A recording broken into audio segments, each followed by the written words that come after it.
चलिए, संविधान और इतिहास के विकास में आज हम एक कदम और आगे बढ़ते हैं। हम the establishment of democratic polity in India की लेक्चर सीरीज़ कर रहे हैं इंडिया आफ्टर इंडिपेंडेंस में।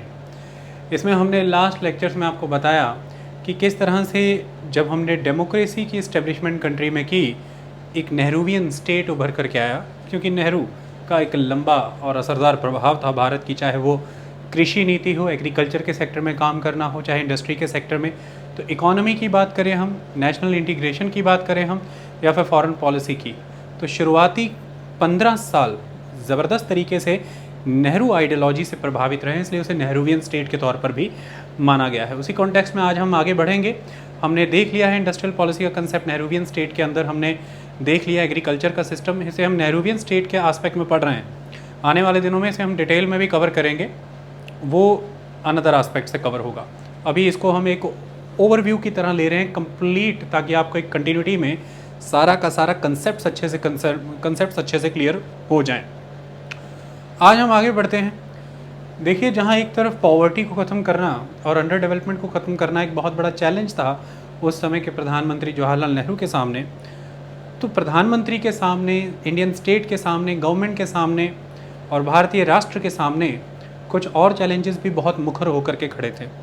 उनमें से सबसे महत्वपूर्ण चैलेंज ये था कि प्रिंसली स्टेट्स का इंटीग्रेशन तो कर लिया गया था 1947-48, ये 2 इयर्स बहुत इंटेंसिव रहे थे प्रिंसली स्टेट्स को इंटीग्रेट करने में, तो ये तो कर लिया गया। उसमें सरदार वल्लभ भाई पटेल का रोल बहुत इम्पॉर्टेंट रहा, जिसके तहत उन्होंने जो प्रिंसली स्टेट्स थे उन प्रिंसली स्टेट्स को कुछ कंसेशंस दिए उन्हें इंडिया के साथ जोड़ने के लिए। उसमें प्रीवी पर्सेस को रिटेन करना एक बहुत इंपॉर्टेंट आस्पेक्ट था कि प्रीवी पर्सेस दे दिए गए थे प्रिंसली स्टेट्स को कि आपको परपेचुइटी में टैक्स फ्री प्रीवी पर्सेस हम देते हैं, जिनकी लगभग उस समय में कीमत 5 करोड़ के अराउंड बनी थी। इसके अलावा कॉन्स्टिट्यूशन में भी प्रीवी पर्सेस का प्रावधान कर दिया गया था। ये महत्वपूर्ण चीज़ है, ताकि उन्हें पूरी तरह से अश्योर कर दिया जाए कि उनके प्रीवी पर्सेस का बेनिफिट सरकारें जल्दी ख़त्म नहीं कर पाएंगी, क्योंकि संविधान के तौर पर उसे रक्षा दी गई है।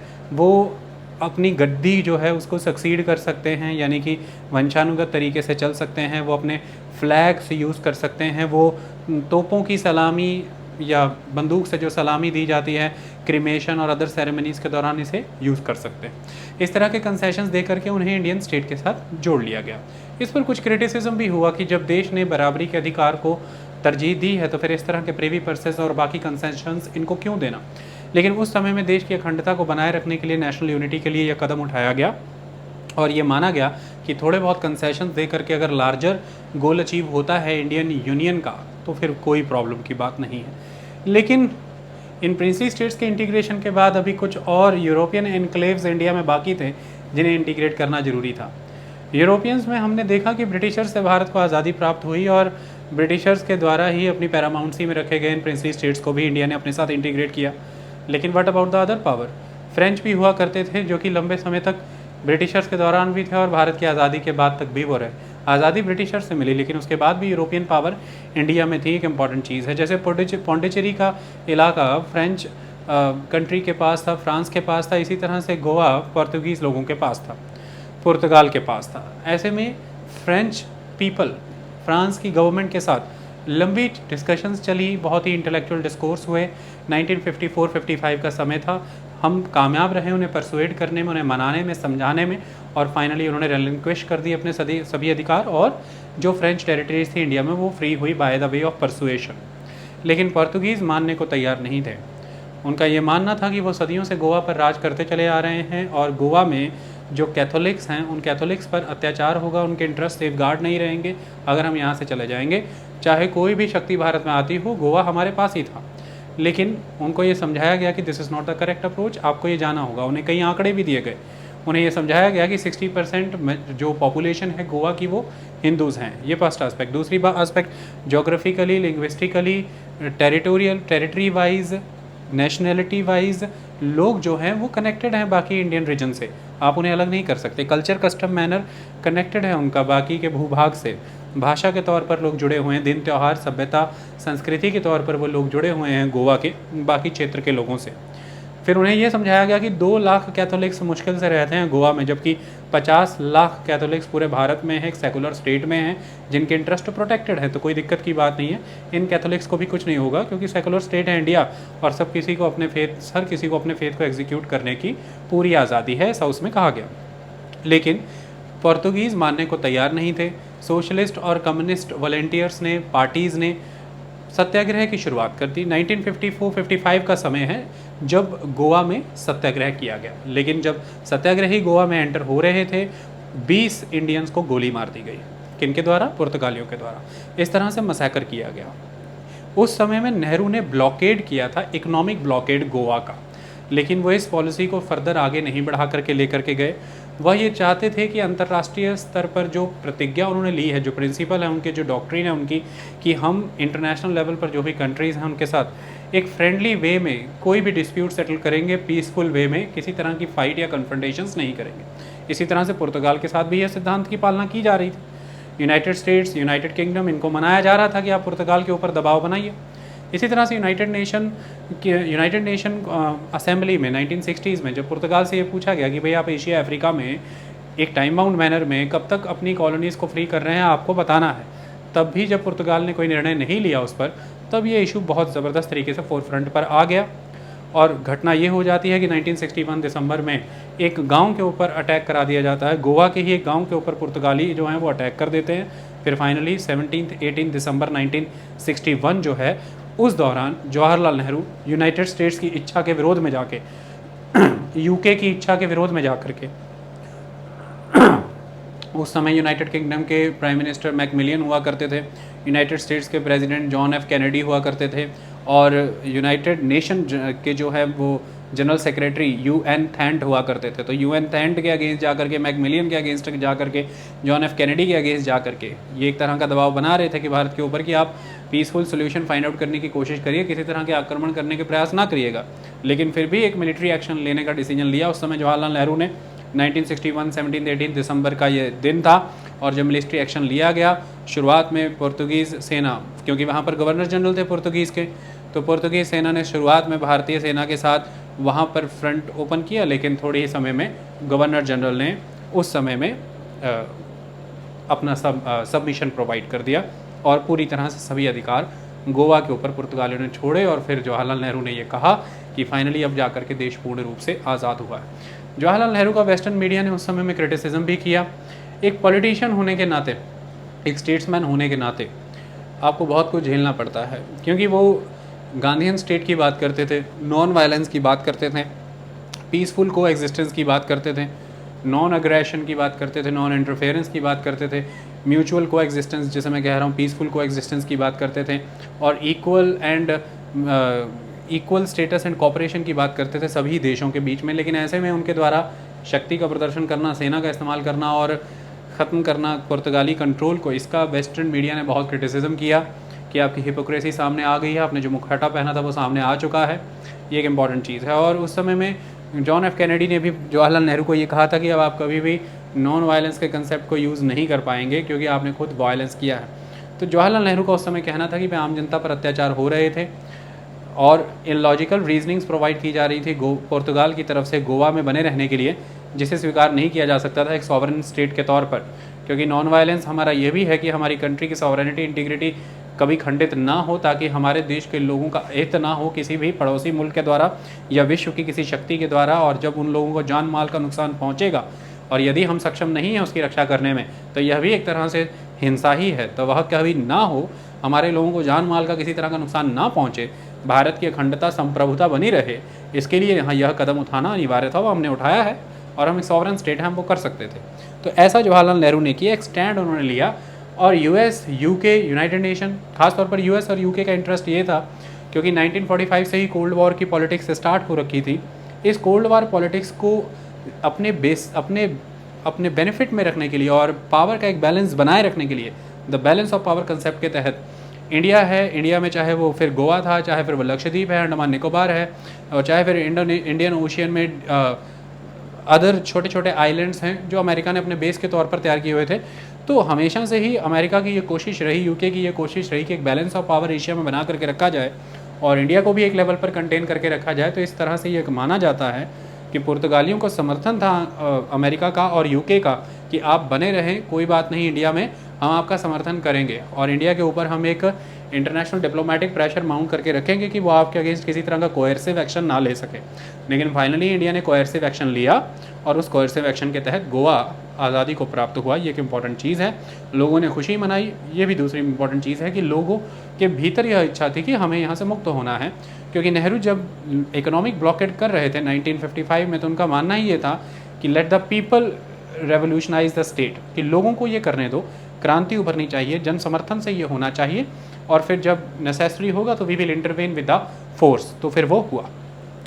लेकिन जहाँ पर एक तरफ कंट्री की इंटीग्रिटी को हमने अचीव किया, वहाँ पर यूनिटी का एक इशू अभी भी खड़ा था। आपने टेरिटोरियल इंटीग्रिटी तो कर ली पूरी कंट्री की, लेकिन यूनिटी ऑफ इंडिया बहुत इंपॉर्टेंट है। और जब यूनिटी ऑफ इंडिया की बात आती है तो प्लूरलिस्ट सोसाइटी की बात आती है। हर मायने में बहुत ही डाइवर्सिफाइड सोसाइटी है। आपको पता है डाइवर्सिटी ज़बरदस्त है भारत में, रिलीजियस, कस्टम, कल्चरल, रीजनल और लिंग्विस्टिक, हर तरह की डाइवर्सिटी एग्जिस्ट करती है। ऐसी प्लूरलिस्ट सोसाइटी को एक अखंड भारत, एक यूनिफाइड इंडिया में पिरो देना, यानी कि एक एडमिनिस्ट्रेटिव होमोजिनिटी प्रोवाइड करना, क्योंकि आप पूरे भारत को एक इंडिया मान रहे हैं। ऐसे में जब आपने एक इंडिया माना तो प्रशासनिक तौर पर पूरा भारत एक है, तो उसके नियम पालन, उसकी कार व्यवहार, पत्र व्यवहार सब कुछ एक जैसे होंगे, तो उसको सबको मानना होगा। इसके तहत आपको इस प्लूरलिस्ट सोसाइटी को एक एडमिनिस्ट्रेटिव ऑर्गेनाइजेशन, एक यूनिफाइड, एक होमोजीनियस एडमिनिस्ट्रेटिव ऑर्गेनाइजेशन के नीचे रहने के लिए तैयार करना है। ये भी एक बहुत चैलेंजिंग टास्क था, और इस टास्क की जो एक्चुअल चैलेंजेस हैं वो उभर करके आए इस इशू पर कि भारत की भाषा कौन सी होगी, नेशनल लैंग्वेज कौन सी होगी, कौन सी लैंग्वेज अपनाई जाए एडमिनिस्ट्रेटिव पर्पसेस के लिए और अदर एस्पेक्ट से। तो इसको लेकर के जो डिबेट खड़ी हुई, उसने ये बताया कि भारत की यूनिटी के सामने कितनी चुनौतियाँ उस समय में खड़ी थी। डिबेट इस तरह से मजबूत और प्रखर होकर के बाहर आती है कि ब्रिटिशर्स के चले जाने के बाद ये डिबेट बहुत ज़बरदस्त थी कि इंडिया अपनी लैंग्वेज को अडॉप्ट करे, क्योंकि ये प्रमाण भी था इस बात का। ब्रिटिशर्स ने जब इंडिया को कंट्रोल किया था तो उन्होंने एक लैंग्वेज प्रोवाइड की पूरे नेशन को, that was the English language. और उन्होंने ये नहीं देखा कि लोगों की लिंग्विस्टिक एस्पिरेशंस क्या हैं, रीजनल बेसिस पर लोग किस तरह की लैंग्वेजेस को यूज़ करना चाहते हैं। लेकिन जब अब भारत के आज़ाद होने की बात थी और कॉन्स्टिट्यूएंट असेंबली बनी हुई थी, तो रीजनलिज्म का इशू ऑलवेज सामने आना ही था, लैंग्वेज का इशू भी सामने आना ही था। लोग अपने कल्चर, कस्टम, मैनर को लेकर के सरकार की ओर देख रहे थे, जो उनके देश की सरकार थी, उनका अपना संविधान था, तो लोग उनकी ओर देख रहे थे कि क्या अब हमारे ये क्वेश्चंस को एड्रेस कर पा रहे हैं कि नहीं। तो ऐसे में ये बहुत बड़ा क्वेश्चन था कि भाई लैंग्वेज क्या हो, क्योंकि ये प्रतीक था इस बात का कि भारत आज़ाद हो चुका, English speaking British administration, English speaking British nation से इंडिया अब मुक्त हो चुका है। उसका एक प्रमाण भी था कि विश्व स्तर पर इंडिया अपनी कल्चरल आइडेंटिटी और एक इंडिपेंडेंस का प्रमाण विश्व के सामने रखे, और वो इससे रखना चाहता था कि वह अपनी एक भाषा इस्तेमाल करना चाहता था। गांधी जी का ये मानना था कि हमें हिंदुस्तानी भाषा का इस्तेमाल करना चाहिए। जवाहरलाल नेहरू भी ये मानते थे कि हमें हिंदुस्तानी भाषा को नेशनल लैंग्वेज डिक्लेयर करना चाहिए। हिंदुस्तानी का मतलब यहाँ पर यह है कि वो भाषा जो ना बहुत ज़्यादा संस्कृताइज हो रखी है और ना ही बहुत ज़्यादा पर्सनाइज हो रखी है। तो पर्शियन और संस्कृत लैंग्वेजेस से बैलेंस अचीव करते हुए जो लैंग्वेज उभरती है वो वाली हिंदी, वो हिंदी ना तो जिसमें ज़्यादा वर्जन पर्शियन नज़र आता है और वो वाली हिंदी भी नहीं ना तो जिसमें ज़्यादा वर्जन संस्कृत का नज़र आता है। एक बैलेंस्ड, एक हिंदुस्तानी भाषा जो बोलचाल की भाषा थी भारत की, इसको अपनाने की बात की गई। लेकिन जब फाइनली कॉन्स्टिट्यूएंट असेंबली के तहत ये विषय आगे बढ़ना चाहा तो मांग इस बात की उत्पन्न होने लगी कि जो ज़्यादा संस्कृताइज्ड वर्जन ऑफ हिंदी है उसको अपनाया जाए, और वो हिंदी जो थी वो प्रोमिनेंटली उत्तर भारत में बोली जाती थी और कुछ सेगमेंट्स में बहुत प्रोमिनेंट थी। तो इसकी वजह से ये समझ आ रहा था, कांग्रेस पर आरोप लग रहे थे कि आपकी राइट विंग लीनियंसी होती चली जा रही है, आप राइटिस्ट को सेटिस्फाई कर रहे हैं, ऑर्थोडॉक्स हिंदू सोसाइटी को सेटिस्फाई कर रहे हैं, कट्टरवादी हिंदुओं को सेटिस्फाई कर रहे हैं और हिंदू राज की तरफ भारत जाने का प्रयास कर रहा है। इस तरह के आरोप भारत पर लग रहे थे। लेकिन हिंदी की जब बात हुई तो उस समय में सेटिस्फाई करना था, और सेटिस्फाई करने के लिए यह कहा गया कि भाई किसी भी तरह से हम आपको यह आश्वासन दिलाते हैं कि कॉन्स्टिट्यूएंट असेंबली ने अब यह निर्णय लिया है कि हिंदी जो है वो ऑफिशियल लैंग्वेज बनेगी इंडिया की 15 ईयर्स के बाद। कॉन्स्टिट्यूशन में ये प्रोविज़न डाल दिया गया कि हिंदी जो है ऑफिशियल लैंग्वेज इंडिया की बनेगी 15 ईयर्स के बाद। तब तक के लिए जो ऑफिशियल लैंग्वेज है इंडिया की वो इंग्लिश ही रहेगी। मतलब ये है कि 1965 से हिंदी जो है वो ऑफिशियल लैंग्वेज बनेगी, और तब तक इंग्लिश ही एक ऑफिशियल लैंग्वेज के तौर पर रहेगी सेंट्रल गवर्नमेंट के। तो सेंटर स्टेट के बीच में जो भी कम्युनिकेशन होगा, सेंट्रल गवर्नमेंट जो भी एक्ट करेगी, जो भी पत्र व्यवहार होंगे, वो English as an official language ही करेगी। और 15 साल के बाद 1965 से, क्योंकि 1950 में संविधान प्रभावी हुआ तो इसको 15 साल वहाँ से गिने गए हैं, और 1965 से फिर हिंदी जो है वो ऑफिशियल लैंग्वेज हो जाएगी, इंग्लिश खत्म हो जाएगी, ऐसा प्रावधान संविधान में फिर डाला गया। और उसी समय में ये कहा गया कि प्रोविंशियल लैंग्वेजेस एग्जिस्ट करेंगी और प्रोविंसेस अपनी उन प्रोविंशियल लैंग्वेजेस को यूज़ कर सकती हैं अपनी प्रोविंशियल एडमिनिस्ट्रेटिव पर्पसेस के लिए। इसके लिए उन प्रोविंशियल लैंग्वेजेस को शेड्यूल बना करके कॉन्स्टिट्यूशन के अंदर जगह दी गई। तभी आप देखते हैं कि कॉन्स्टिट्यूशन के प्रभावी होने के साथ ही कुल 8 शेड्यूल थे हमारे कॉन्स्टिट्यूशन में, और उसमें 8th शेड्यूल जो है वो 22 लैंग्वेजेस की बात करता है। ऐसे में वो लैंग्वेजेस जो डाली गई उस समय में, वो उन्हीं रीजनल एस्पिरेशंस को सेटिस्फाई करने के लिए डाली गई थी।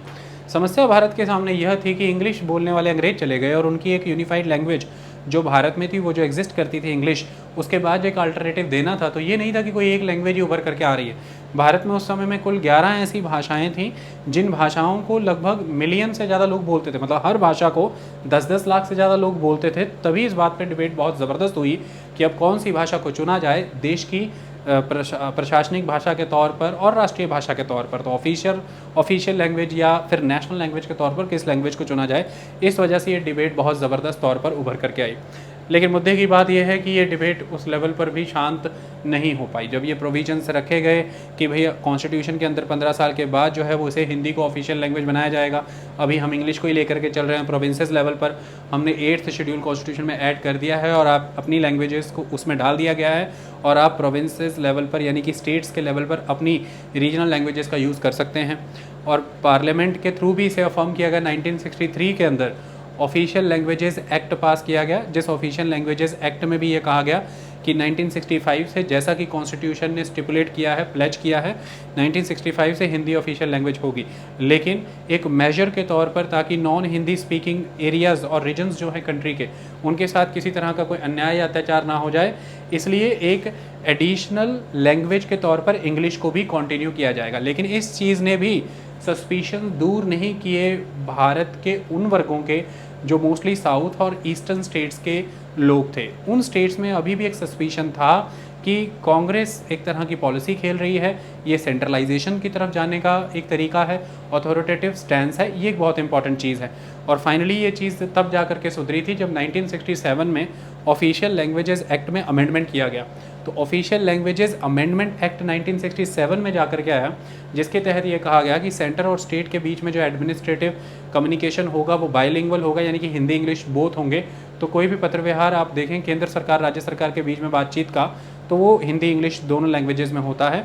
और सेकंड इंपॉर्टेंट चीज़ कि जो स्टेट्स हैं उन स्टेट्स को अपनी प्रोविंशियल लैंग्वेजेस यूज़ करने का अधिकार है प्रोविंशियल एडमिनिस्ट्रेशन में। और मल्टीलिंगुअल फार्मूला भी इंडिया ने फॉलो किया। मल्टीलिंगुअल फार्मूला का मतलब यही था कि प्रोविंसेस में आप अपनी प्रोविंशियल लैंग्वेजेस यूज़ करिए, और पब्लिक सर्विसेज एग्जामिनेशन में भी मल्टीलिंगुअल फार्मूला यूज़ होता है। जैसे कि यूपीएससी के अंदर आप देख सकते हैं कि आप किसी भी क्षेत्र के हैं, यदि संविधान के 8वीं अनुसूची में 8th शेड्यूल के अंदर आपके भाषा गिवन है, तो आप उस लैंग्वेज में अपना एग्ज़ाम लिख सकते हैं, except the compulsory language paper. आप उसी भाषा में सारा एग्ज़ाम लिख सकते हैं, जनरल स्टडीज़, ऐसे का पेपर, ऑप्शनल पेपर, आपको कोई बंदिश नहीं है। आप पंजाबी से लिखना चाहते हैं लिखिए, आप गुजराती से लिखना चाहते हैं लिखिए, आपको कोई रोक टोक नहीं है। ये एक इंपॉर्टेंट चीज़ है। तो बाइलिंगुअल सिस्टम यूज़ किया सेंटर स्टेट के बीच के संबंधों का, और मल्टीलिंगुअल सिस्टम यूज़ किया। प्रोविंसेस को भी लैंग्वेजेस अलाउ की गई कि वो अपने स्टेट की लैंग्वेजेस यूज़ कर सकते हैं, और पब्लिक सर्विसेज एग्जाम्स में भी मल्टीलिंगुअल सिस्टम को फॉलो किया गया। इस तरह से देश के एक इस प्लूरल कल्चर को पॉलिटिक्स के साथ जोड़ने का काम किया गया कि भाई कंट्री है, कंट्री में कॉन्स्टिट्यूशन है, और कॉन्स्टिट्यूशन में हम ये कहते हैं कि वो पॉपुलर सॉवरेनिटी से उभर करके आया है। और पॉपुलर सॉवरेनिटी से उभर के आने का मतलब ही ये है कि एक गवर्नमेंट जो बनाई गई है वो एक ऑर्गेनाइजेशन है। वो ऑर्गेनाइजेशन कॉन्स्टिट्यूशन के बेस पे काम करेगी तो फिर वो डेमोक्रेटिक होगी, लेकिन अल्टीमेटली उस ऑर्गेनाइजेशन को मैनेज क्या करना है, कंट्री की सोसाइटी को, इकोनॉमी को, पॉलिटिक्स को। ऐसे में सोसाइटी आधार है हर चीज़ का, और सोसाइटी परिभाषित होती है अपनी सभ्यता, अपनी संस्कृति से, अपनी कला से, और जिसमें सबसे इम्पॉर्टेंट योगदान भाषा का होता है। भाषा आपकी आइडेंटिटी है, भाषा आपकी नॉलेज को सहेज के रखने के लिए यूज़ होने वाला एक माध्यम है। सदियों से आपका ज्ञान, सदियों से आपकी संस्कृति, आपका हेरिटेज, आपकी धरोहर भाषा के तहत ही सहेज के रखी जाती है और फिर आने वाली पीढ़ियों को वो मिलती है। तो इस तरह से आपकी असल पहचान, आप कहाँ से हैं, सभ्यताओं की शुरुआत ही भाषा से मानी गई है। सिविलाइज्ड सोसाइटीज़ तब एग्जिस्टेंस में आई हैं जब लैंग्वेजेस का विकास हुआ है, ऐसा माना जाता है। जब राइटिंग आनी शुरू हुई, जब लिखा जाना शुरू हुआ, जब आपने कल्चर, कस्टम, मैनर के बारे में लिख सकते थे, सभ्यता उस तौर पर विकसित होनी शुरू हुई। तो भाषा एक बहुत बड़ा आधार है। बांग्लादेश बांग्ला भाषा के आधार पर बना है और श्रीलंका में लंबे समय तक आपने देखा है कि मिलिटेंसी का दौर चला, जब सिंगली भाषा को थोपा गया श्रीलंका के उत्तर के क्षेत्र में रहने वाले तमिलियन लोगों पे, क्योंकि वो अपनी तमिलीय भाषा के लिए भी वही सम्मान चाहते थे जो बुद्धों के द्वारा बोले जाने वाली सिंगली भाषा को श्रीलंका में मिल रहा था। तो इस तरह से भाषा एक बहुत बड़ा आधार होता है आपकी सांस्कृतिक पहचान का, आपकी धरोहर का और आपकी सभ्यता की स्थापना का। उसे इतनी जल्दी छोड़ा नहीं जा सकता, इट इज़ नॉट पॉसिबल। समाज परिवर्तित हो जाए, सभ्यता में परिवर्तन आ जाए, संस्कृति के अंदर अगर उसका रूप जो है परिवर्तित होने लगे, वो नई भाषाओं को स्वीकार करे, वह एक अलग चीज़ है। लेकिन एडमिनिस्ट्रेटिव पॉलिसी के तहत ऊपर से आप सीधे सीधे भाषाओं को थोपते हैं यदि, तो वो फिर एक वेलफेयर स्टेट नहीं है। ये पुलिस स्टेट में हो सकता है, ये कोएर्सिव मेजर्स के थ्रू हो सकता है, लेकिन एक डेमोक्रेटिकली रनिंग कंट्री में that is not possible. Because democracy का मतलब ही ये है कि आप उनको अपनी सोशल, इकोनॉमिक, पॉलिटिकल ग्रोथ करने दें पूरी। और सोशल ग्रोथ में cultural growth is very important, और कल्चरल ग्रोथ में language, custom, culture, manner is very very important. तो ये एक इंपॉर्टेंट चीज़ है। और इंडिया को यूनाइटेड रखने के लिए ये बेसिस भी था, क्योंकि डाइवर्सिटी में ही यूनिटी है। इस डाइवर्सिटी को एक्नॉलेज करते हम अगर, तो ही यूनिटी एग्जिस्टेंस में आती, अदरवाइज वो नहीं आ सकती थी। भाषा की समस्या ही एकमात्र मुद्दा नहीं थी। हमने अभी देखा कि किस लेवल पर डाइवर्सिटी को हमने एक रिस्पेक्ट अकॉर्ड की, तो उसकी वजह से एक इंटीग्रिटी कंट्री की बनाने की कोशिश की गई। लेकिन डाइवर्सिटी इस लेवल पर भी नहीं अकॉर्ड की जा सकती थी, ऐसा मानना था उस समय में जवाहरलाल नेहरू का और अदर पॉलिसी मेकर्स का, कि रीजनलिज्म इतना स्ट्रांग हो जाए कि कंट्री की इंटीग्रिटी यहाँ पर भंग हो जाए। ये भी एक इम्पॉर्टेंट चीज़ है। इसके लिए ही उस समय में एक डिस्प्यूट और है जो चैलेंज के तौर पर उभर करके आया था, और वो था कंट्री के इन स्टेट्स का रीऑर्गेनाइज करना। जब आपने लैंग्वेजेस को एक रिस्पेक्ट अकॉर्ड की, एक कॉन्स्टिट्यूशनल पोजीशन अकॉर्ड की, वहाँ से और भी बहुत सी समस्याएं उत्पन्न होकर के आई, और वो थी लैंग्वेज के आधार पर उठ रही मांगे। क्या मांगे उठ रही थी? कि इंडिया की जो प्रोविंसेस हैं इनका रीऑर्गेनाइजेशन किया जाए, इन्हें भाषा के आधार पर दोबारा से डिमार्केट किया जाए और स्थापित किया जाए। अब कांग्रेस यहाँ पर दुविधा में थी। कारण क्या था? आपको पता होगा कि जब नॉन कॉपरेशन की कॉल ली गई थी 1920 में, नागपुर में सेशन हुआ था। कांग्रेस के हर साल सेशन हुआ करते थे, जिन्हें हम एनुअल सेशंस के तौर पर जानते हैं। 1920 का नागपुर सेशन जो था अपने बात में बहुत महत्वपूर्ण था। बाल गंगाधर तिलक का उस समय में यह मानना था कि हमें, मतलब बाल गंगाधर तिलक लंबे समय से इस बात का प्रयास कर रहे थे कि हमें कांग्रेस की जो ऑर्गेनाइजेशन है ऑल इंडिया लेवल पर, इसका जो एक पॉलिटिकल स्ट्रक्चर क्रिएट करना है, उसमें हमने ऑर्गेनाइजेशनल सेटअप के लिए लैंग्वेज को यूज़ करना है। क्योंकि ब्रिटिशर्स ने जब कंट्री में एडमिनिस्ट्रेशन पर्पसेस से प्रोविंसेस डिमार्केट की थी, तो उनका पर्पस सिर्फ एडमिनिस्ट्रेशन था, इकोनॉमी था, कि कैसे बेटर वे में एडमिनिस्ट्रेटिवली इंडिया को कंट्रोल किया जा सकता है और कैसे इकोनॉमिक बेनिफिट्स इंडिया से डिराइव किए जा सकते हैं। उन्होंने regional aspirations, cultural, linguistic aspirations को कभी कोई ध्यान नहीं दिया, क्योंकि वो एक कॉलोनियल स्टेट था, वो डेमोक्रेटिकली इलेक्टेड गवर्नमेंट नहीं थी। लेकिन उस समय में लोगों के साथ बेहतर जुड़ने के लिए कांग्रेस का ये मानना था कि अगर यदि संदेश अपने बेहतर पहुंचाने हैं, लोगों से बेहतर जुड़ना है, तो हमें पूरे कांग्रेस की पॉलिटिकल ऑर्गेनाइजेशन को कंट्री लेवल पर मैनेज करने के लिए इंडिया की जो डिवीज़न है पॉलिटिकल, वो ब्रिटिशर्स वाली फॉलो नहीं करनी है एडमिनिस्ट्रेटिव। हमें लैंग्वेज वाली डिमार्केशन जो है वो फॉलो करनी है। हमें नए यूनिट्स कार्व आउट करने होंगे इंडिया में। तो जैसे उदाहरण के तौर पर सपोज कीजिए कि ये इंडिया है। इंडिया में अगर हम उस समय में ब्रिटिशर्स के एंड पर देखें, तो मान लीजिए उन्होंने बंगाल प्रेसिडेंसी क्रिएट कर रखी है, बॉम्बे प्रेसिडेंसी क्रिएट कर रखी है, मद्रास प्रेसिडेंसी क्रिएट कर रखी है। अब ये उन्होंने जो बंगाल, मद्रास और बॉम्बे प्रेसिडेंसी क्रिएट की है, उनका पर्पज़ है एडमिनिस्ट्रेटिवली कैसे बेटर कंट्रोल किया जाए और इकोनॉमिक बेनिफिट्स कैसे लिए जाए। लेकिन उदाहरण के तौर पर मान लीजिए जो नागपुर सेशन में कांग्रेस ने निर्णय लिया, उसके बेसिस पे उन्होंने ये कहा कि पूरे भारत में हमने कांग्रेस की जो पॉलिटिकल ऑर्गेनाइजेशन मैनेज करनी है, उसके लिए हम इंडिया को उन एडमिनिस्ट्रेटिव यूनिट्स के तौर पर नहीं देखेंगे जो ब्रिटिशर्स ने क्रिएट किए हैं। हम नए लैंग्वेज बेस्ड यूनिट बनाएंगे और उसके बेस पे चलें। तो अगर ये जो मद्रास प्रेसिडेंसी है, इस मद्रास प्रेसिडेंसी के अंदर ही आपको कई लिंग्विस्टिक यूनिट्स दिख जाते हैं, जैसे तेलुगु भाषा पे आधारित तेलुगु रीजन, जैसे कन्नड़ भाषा पे आधारित कन्नड़ रीजन, मलयालम भाषा पे आधारित मलयालम रीजन और तमिल भाषा पर आधारित तमिलनाडु रीजन। तो इस तरह से ये अलग अलग रीजन आपको नज़र आते हैं एक ही एडमिनिस्ट्रेटिव यूनिट के अंदर।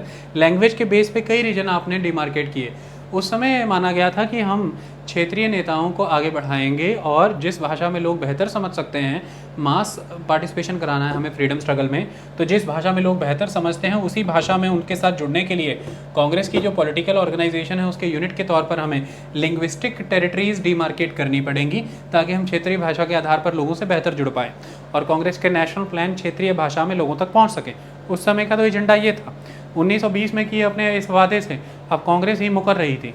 कांग्रेस के सामने 1947 में यही चैलेंज था कि भाई लैंग्वेज बेस्ड आप दोबारा से रीऑर्गेनाइजेशन करेंगे।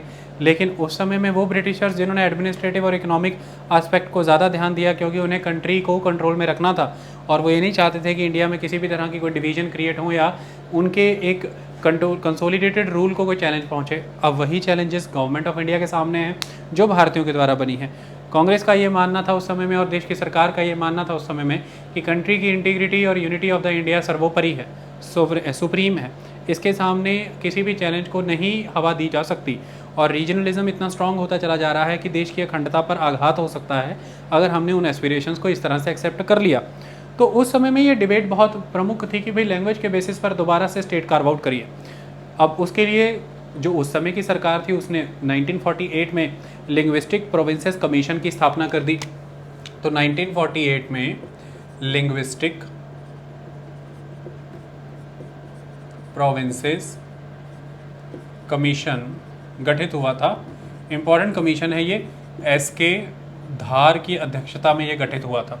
तो लिंग्विस्टिक प्रोविंसेस कमीशन यानी कि भाषा के आधार पर जो प्रोविंसेस बननी चाहिए उसका कमीशन है। अब ये जो एस.के. धार कमीशन 1948 का लिंग्विस्टिक प्रोविंसेस कमीशन उस समय में पूरे देश के अंदर एस्पिरेशन में, खास तौर पर दक्षिण भारत में यह एस्पिरेशन बहुत मुखर थी कि हमें यह तेलुगु के आधार पर हमें ये सारा क्षेत्र मिलना चाहिए, जैसे कि आंध्र प्रदेश का इलाका है, कन्नड़ के आधार पर कर्नाटका मिलना चाहिए, मलयालम के आधार पर केरला मिलना चाहिए, तमिल के आधार पर तमिलनाडु मिलना चाहिए।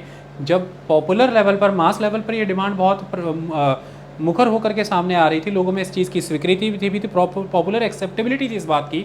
उस समय में एस.के. धार कमीशन का ये कहना था कि ऐसा नहीं हो सकता है, लिंग्विस्टिक स्टेट्स नहीं बन सकते हैं, कॉम्पोजिट स्टेट्स बनने चाहिए और स्टेट बनने के पीछे पॉलिटिकल एंड इकोनॉमिक वायबिलिटी को देखा जाना चाहिए, ये एक इंपॉर्टेंट चीज़ है। तो एस.के. धार कमीशन ने लिंग्विस्टिक स्टेट को निगेट कर दिया था, मना कर दिया था, ये एक इंपॉर्टेंट चीज़ है। तो इसका बहुत ज़बरदस्त क्रिटिसिज्म हुआ। जून 1948 में इसका गठन हुआ था और इसका क्रिटिसिज्म बहुत ज़बरदस्त हुआ। इसी 1948 के वर्ष में फिर कांग्रेस पार्टी ने अपना एक कमेटी फॉर्म की, ये भी एक इम्पॉर्टेंट चीज़ है। इसे जेवीपी कमेटी कहते हैं क्योंकि जवाहरलाल नेहरू, वल्लभ भाई पटेल और पट्टाभी सीतारमैया ये तीनों इसके अंदर थे।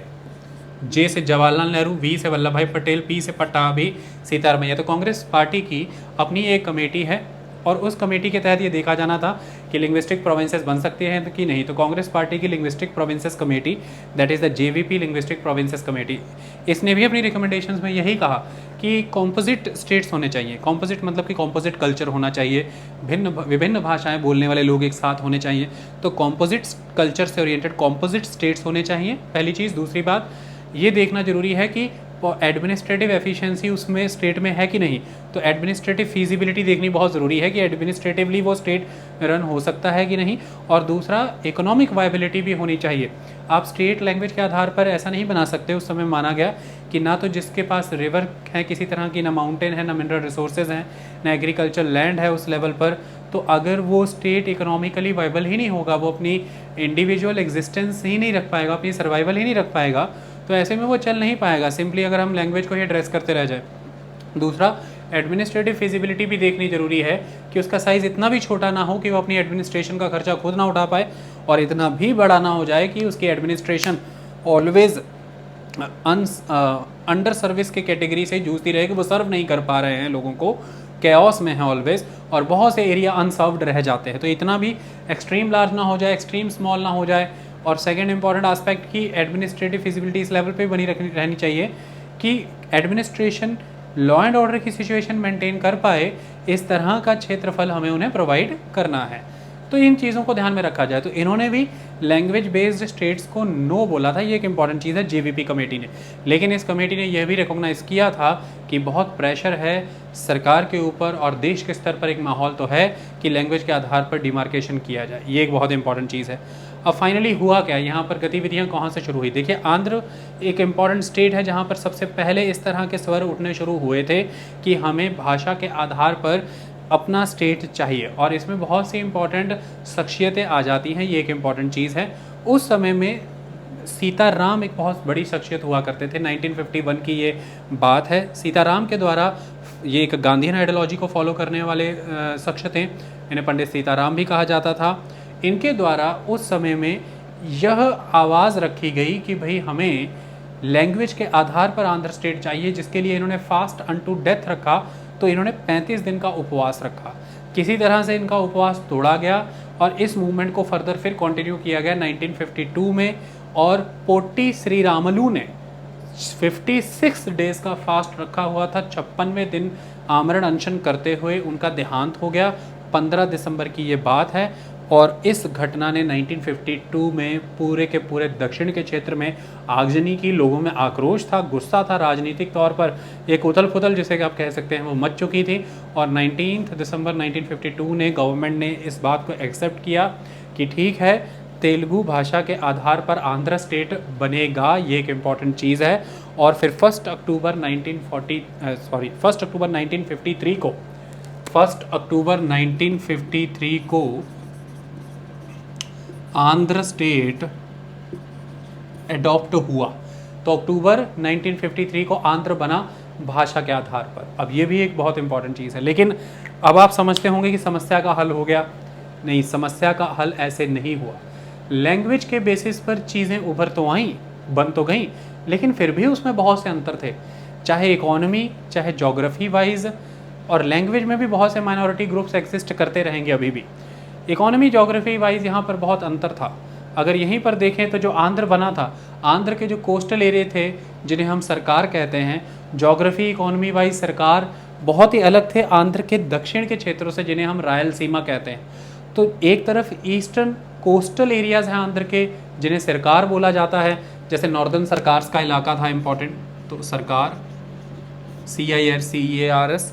और एक तरफ आंध्र का ही दक्षिण का क्षेत्र है, वो इकोनॉमी जोग्राफी में टोटल अलग है, दैट इज़ द रायलसीमा इलाका। और फिर जब इसमें हैदराबाद एंटर होता है तो फिर ऑल इन ऑल एक Telugu speaking the Telangana area इसमें एंटर होता है, जो उसी पूरे आंध्र के बाकी के रीजनल ग्रुप्स के साथ किसी तरह की एफिनिटी नहीं रखते हैं। और आपने देखा कि तेलंगाना के लिए एक अलग, तेलंगाना के राज्य के लिए एक बहुत लंबी मांग चली, और 2014 में तेलंगाना 29वें राज्य के तौर पर उभर कर के आया भारत के। ये एक इम्पॉर्टेंट चीज़ है। तो देखिए, आपने लैंग्वेज के बेसिस पर उस समय में जो राज्य माना, स्वीकार किया, जैसे कि विशाल आंध्र का कंसेप्ट आया, तो वहीं के क्षेत्र के लोग विशाल आंध्र को नहीं मान रहे। हैदराबाद एंटर होता है, तेलंगाना क्षेत्र के लोग उस विशाल आंध्र को नहीं स्वीकार करते, उनकी बाकी रीजनल ग्रुप्स के साथ कोई एफिनिटी नहीं है, हालांकि वो लैंग्वेज चाहे तेलुगु बोल रहे हैं। तो ऐसे में तेलुगु स्पीकिंग एरिया होते हुए भी इसमें economy wise, geography wise differences रहे अलग अलग क्षेत्र में, चाहे वो सरकार की बात हो, चाहे रायलसीमा की बात हो, चाहे तेलंगाना की बात हो, और डिफरेंट ग्रुप्स इसमें एग्जिस्ट करते थे जिनकी आपस में एफिनिटी नहीं थी। ये भी एक इंपॉर्टेंट चीज़ है। लेकिन सरकारों के ऊपर दबाव ज़बरदस्त था इस समय में। 1953 में हर तरफ से दबाव पैदा हो रहा था, और आंध्र ने इसको हवा भी दे दी, क्योंकि बाकी रीजनल ग्रुप्स भी अब अपनी मांग लेकर के आगे बढ़ रहे थे कि भी हमें भी अपनी रीजनल आइडेंटिटी चाहिए, लैंग्वेज के बेसिस पर राज्य बनाइए। और फाइनली सरकार ने स्टेट रीऑर्गेनाइजेशन कमीशन 1953 में बनाया। तो स्टेट्स को रीऑर्गेनाइजेशन करने के लिए कमीशन 1953 में बना। 1956 में स्टेट रीऑर्गेनाइजेशन एक्ट आया। स्टेट रीऑर्गेनाइजेशन कमीशन की मांगों को देखते हुए उसमें कुछ फेरबदल करके 1956 के स्टेट रीऑर्गेनाइजेशन एक्ट के तहत फाइनली लैंग्वेज को एक आधार माना गया। लेकिन स्मॉल कॉम्पोजिट स्टेट्स बनाने की बात की गई उसमें, और ये कहा गया कि एडमिनिस्ट्रेटिव और economic viability, administrative efficiency, economic viability को भी देखा जाएगा, लेकिन हाँ, लैंग्वेज को उसमें तरजीह दी गई। लिंग्विस्टिक स्टेट्स बनाए गई, एक इंपॉर्टेंट चीज़ है, प्रायोरिटी लैंग्वेज को दी गई। लेकिन उसमें भी क्या हुआ, अब आपने लैंग्वेज के बेस पे बना लिया, मान लीजिए, सपोज कर लीजिए कि आपने लैंग्वेज के बेस पर स्टेट बना लिया, और उसमें आपने लैंग्वेज के बेस पर मान लीजिए कि महाराष्ट्र में से, बॉम्बे प्रेसिडेंसी में से एक महाराष्ट्र निकाला, और एक गुजराती बोलने वाला गुजरात निकाला, एक मराठी बोलने वाला महाराष्ट्र निकाला, इसी तरह से कन्नड़ वाला कर्नाटका। लेकिन अब इनके अंदर भी बहुत सारे माइनॉरिटी लिंग्विस्टिक ग्रुप्स बच गए हैं, तो उनका क्या? तो ऐसा कहा जाता है कि स्टेट रीऑर्गेनाइजेशन एक्ट के द्वारा सभी लिंग्विस्टिक ग्रुप्स की एस्पिरेशंस सेटल नहीं हो पाई। बहुत सी मांगें उसी तरह से लंबित रह गई, पड़ी रह गई, लोगों में आक्रोश पूर्ण रूप से ख़त्म नहीं हुआ। और इसी स्टेट रीऑर्गेनाइजेशन एक्ट के तहत पूरे भारत भर में, जिसमें खासतौर पर नॉर्थ ईस्टर्न स्टेट्स में भी बहुत सी मांगें उत्पन्न हुई और इसे माना गया है कि एक लंबी इंसर्जेंसी का दौर भी भारत में चला है। तो देश के सामने एक चैलेंज था, एक रीजनलिज्म बहुत स्ट्रांगली उभर करके आ रहा था, लैंग्वेज, कल्चर, कस्टम, मैनर उसका आधार बन रहा था, एक प्लूरलिस्ट सोसाइटी के तौर पर ये कंसेप्ट खड़ा हो रहा था। लेकिन देश भी परिवर्तित हो रहा था, समय के अनुसार चीज़ें बदल रही थी। जहाँ 1950s में, 1960s में बहुत स्ट्रांगली लैंग्वेज इस बात का गाइडिंग प्रिंसिपल के तौर पर काम करती रही कि स्टेट कैसे बनेंगे, वहाँ पर भाषा को आधार माना गया। लेकिन चीज़ें बदली हैं 1970 के दशक में आकर के। इस दौर में आकर के चीज़ें बदलती दिखेंगी, आपको एथनिसिटी ज़्यादा फोकस में आती नज़र आएगी। अब आपको एडमिनिस्ट्रेटिव और इकोनॉमिक आस्पेक्ट ज़्यादा इंपॉर्टेंट नज़र आएंगे, लैंग्वेज धीरे धीरे पीछे चली जाएगी, ये भी एक इंपॉर्टेंट चीज़ है। अगर आप देखें रिसेंटली जो स्टेट कार्व आउट होते हैं, जैसे उत्तर प्रदेश की बात करें उसमें से उत्तराखंड कार्व आउट हुआ था, बिहार की बात करें उसमें से झारखंड निकला, और मध्य प्रदेश की बात करें उसमें से छत्तीसगढ़ निकला। तो बिहार से झारखंड निकला है, आदिवासी क्षेत्र है, उसकी अपनी भौगोलिक परिस्थितियाँ हैं, उसकी ज्योग्राफी बहुत यूनिक है, फिर उसकी एथनिसिटी बहुत यूनिक है, उसकी अपनी ही तरह की इकॉनमी है। इसी तरह से उत्तराखंड पहाड़ी क्षेत्र के तौर पर अलग हुआ, इसी तरह से छत्तीसगढ़ ईस्टर्न एडमिनिस्ट्रेटिव यूनिट के तौर पर, यानी कि वो एक तरह के एथनिक ब्लॉक के तौर पर उभर करके आया। आदिवासी सभ्यता है वहाँ पर, ये भी एक इंपॉर्टेंट चीज़ है। उनका एग्रीकल्चर सिस्टम राइस बाउल के तौर पर वो जाना जाता है, ये भी एक अलग रहा बाकी मध्य प्रदेश से। तो आने वाले समय में जो राज्य बनते हैं आपने देखें, वो राज्य 1970 के दशक से लेकर के आगे वो ज़्यादातर एथनिसिटी के बेस पर, एडमिनिस्ट्रेटिव एफिशिएंसी के बेसिस पर और इकोनॉमिक वायबिलिटी के बेसिस पे बनते दिखेंगे।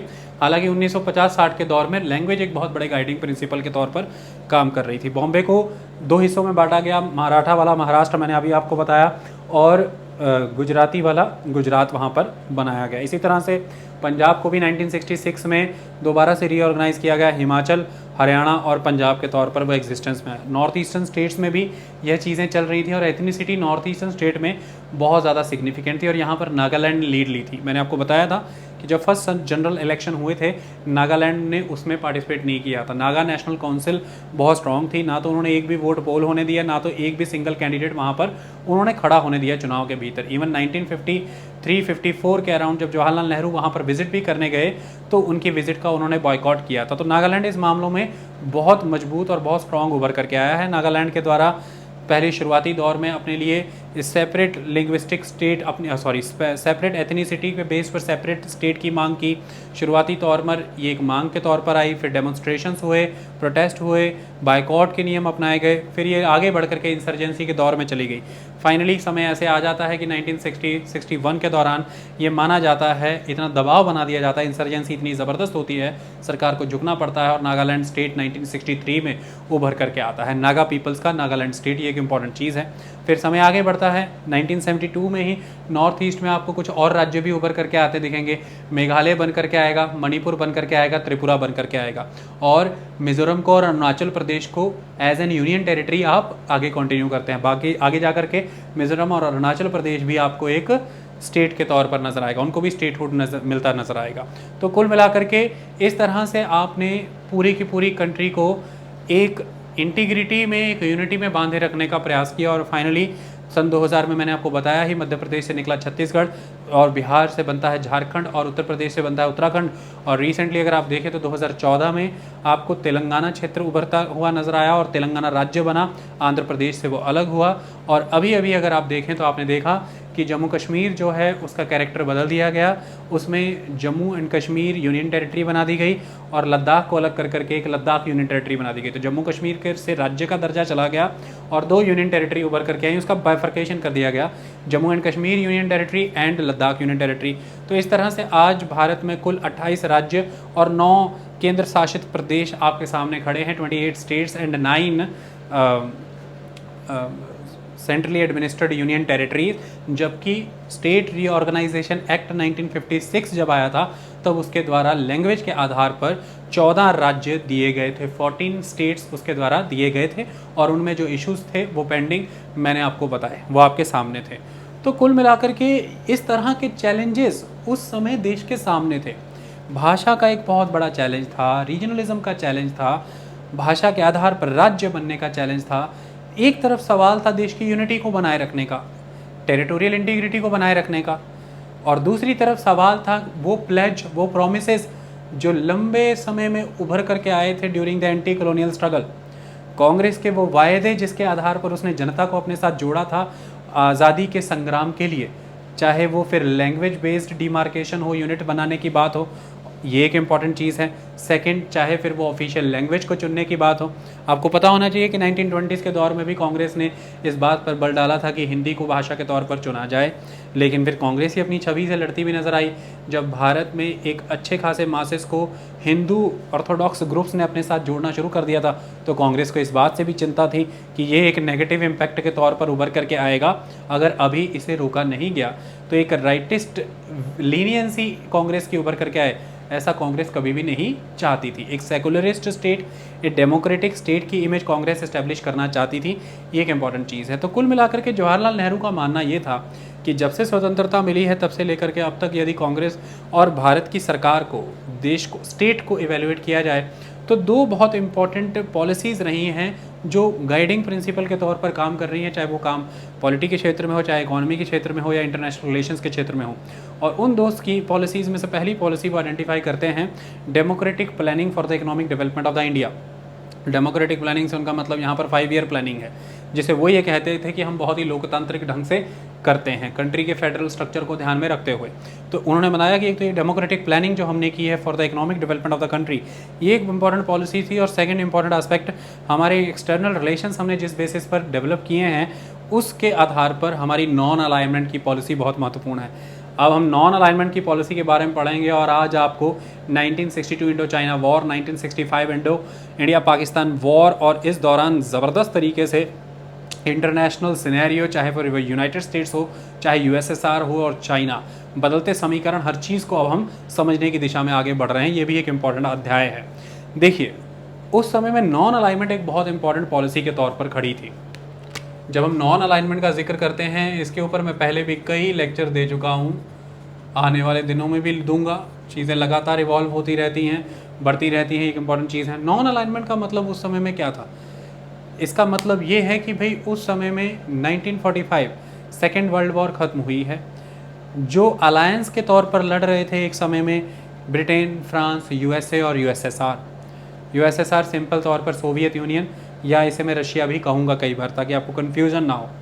तो जो अलायंस के तौर पर लड़ रहे थे एक समय में, विश्व युद्ध द्वितीय ख़त्म होते ही उनमें वर्चस्व का युद्ध शुरू हुआ। यूएसएसआर मानता था कि भाई एक तरह का बाइपोलर वर्ल्ड बनना चाहिए, लेकिन यूएसए मानता था कि एक यूनिपोलर वर्ल्ड होगा जिसमें यूएसए ही सुप्रीम है और पूरे विश्व में उसी का आधिपत्य है। वही सोशल, इकोनॉमिक, पॉलिटिकल डेवलपमेंट पूरे वर्ल्ड की गाइड करेगा, डायरेक्ट करेगा और लीड करेगा। उसकी इच्छा अनुसार विश्व चले, उसके हितों में चले, उसका अहित ना हो, और जो वह मानता है वही सबका हित है। लेकिन यूएसएसआर ऐसा नहीं चाहता था।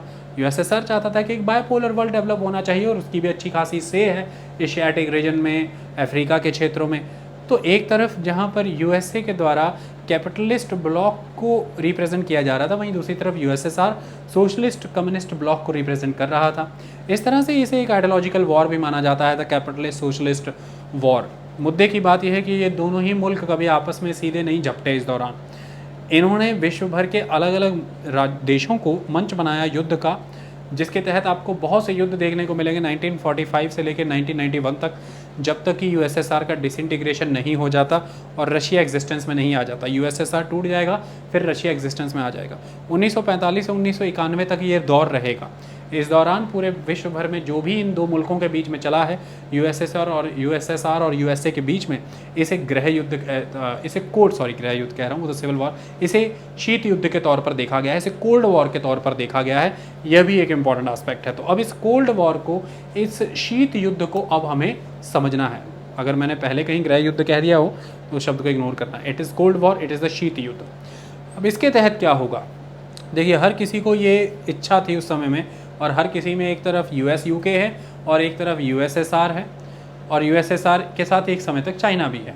तो इन दो कंट्रीज़, उस तरफ वेस्टर्न ब्लॉक की बात करें तो यूएस यूके, ईस्ट की बात करें तो यूएसएसआर और चाइना है। इनकी इच्छा क्या है कि जो डीकोलोनाइज हो रहा रीजन है, चाहे अफ्रीका है, चाहे एशिया के क्षेत्र हैं, साउथ अमेरिका के क्षेत्र हैं, सेंट्रल अमेरिका के भी आइलैंड्स हैं, इन डीकोलोनाइज हो रही कंट्रीज़ में, जो कि वर्ल्ड वार 2 के बाद डीकोलोनाइज होने शुरू हो गए थे, क्योंकि अमेरिका ने रिट्रीट किया, यूरोप की कंट्रीज़ ने वापस रिट्रीट किया, इवन रशिया ने भी वापसी ली और जापान ने भी वापसी ली। तो इस तरह के इनके वापस चले जाने के बाद वो कॉलोनीज़ जब डीकोलोनाइज हो रही हैं, वो खाली हो रही हैं मुल्क, उन्हें आज़ादी मिल रही है, तो इस कोल्ड वॉर के दौर में कौन बेहतर वर्चस्व स्थापित कर सकता है उन मुल्कों के ऊपर, यही तय करेगा कि विश्व में आगे कौन लीड करने वाला है। ये एक इंपॉर्टेंट चीज़ थी। तो 2 ब्लॉक बने हैं उस समय में, capitalist block led by the USA and the socialist block led by the USSR, और हर कोई अपने साथ मुल्कों को जोड़ना चाहता है। और इन मुल्कों की जुड़ने की कवायद में उस समय में जो कांग्रेस ने, जो भारतीय राज ने, इंडियन स्टेट ने एक फॉरेन पॉलिसी यूज़ की है, जिसमें मेन ब्रेन जो है वो नेहरू का वर्क किया था, वो थी नॉन अलाइनमेंट। नेहरू का ये मानना था कि अभी इस मौके में इंडिया की डेमोक्रेसी उभर रही है, अभी एक इन्फेंट स्टेट में है इंडियन स्टेट, बहुत ही इन्फेंट परिस्थितियाँ उसकी नवजात हैं। अभी अगर इस तरह के युद्धों में शामिल होगा तो युद्ध भूमि बदल सकता है, नुकसान हो सकता है, ये ठीक नहीं। और फिर वॉर के कंसेप्ट को निगेट करता था इंडिया, ये भी एक इंपॉर्टेंट एस्पेक्ट है, क्योंकि इकोनॉमिक डेवलपमेंट की ओर बढ़ना चाहता था, डेमोक्रेसी के कंसेप्ट को इस्टेब्लिश करना चाहता था, पीसफुल नेगोशिएशंस के कंसेप्ट को सपोर्ट करता था। ऐसे में नॉन अलाइनमेंट का कंसेप्ट उस समय में फॉलो किया गया। नॉन अलाइनमेंट का कंसेप्ट ये नहीं था कि किसी के साथ टोटली अलूफ हो जाना है, किसी के साथ कोई संबंध नहीं रखने। इसका मतलब ये था कि दोनों में से किसी ब्लॉक के साथ भी अलाइन नहीं होना, ये एक इंपॉर्टेंट चीज़ है।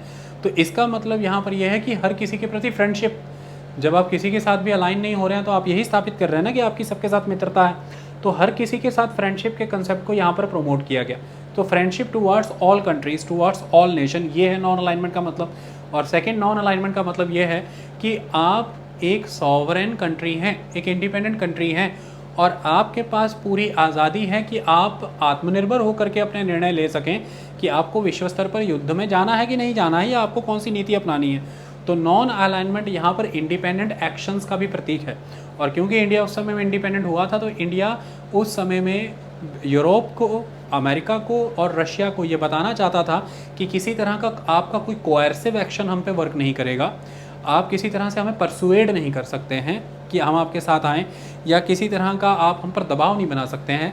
हमारा नॉन अलाइनमेंट एक तरह से आपको इस बात का जवाब है कि हम इंडिपेंडेंट हैं और हम किसी भी तरह का एक्शन करने के लिए, कोई भी डिसीजन लेने के लिए पूर्णतः सॉवरेन हैं, संप्रभु हैं, हम पर कोई दबाव नहीं है। और हमारी नॉन अलाइनमेंट की पॉलिसी ये एक तरह से हमारे इंडिपेंडेंट एक्शन का ही प्रमाण है। और उस समय में जवाहरलाल नेहरू का अच्छा खासा प्रभाव था एफ्रो एशियाटिक रीजन्स में। मैंने आपको पहले भी इसके बारे में पढ़ाया है। उनके साथ और भी नेतागण थे उस समय में विश्व भर के, जैसे कि उस समय में हमने देखा तो इम्पॉर्टेंट थे यूगोस्लाविया के मार्शल टिट्टो इम्पॉर्टेंट थे।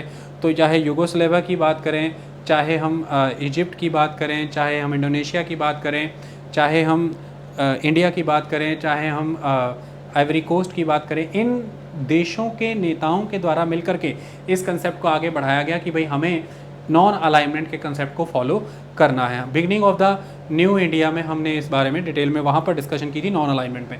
आज के लेक्चर के कॉन्टेक्स्ट में जितना जरूरी है मैं वो बता रहा हूँ। अब इस नॉन अलाइनमेंट के कंसेप्ट के तहत हो ये रहा था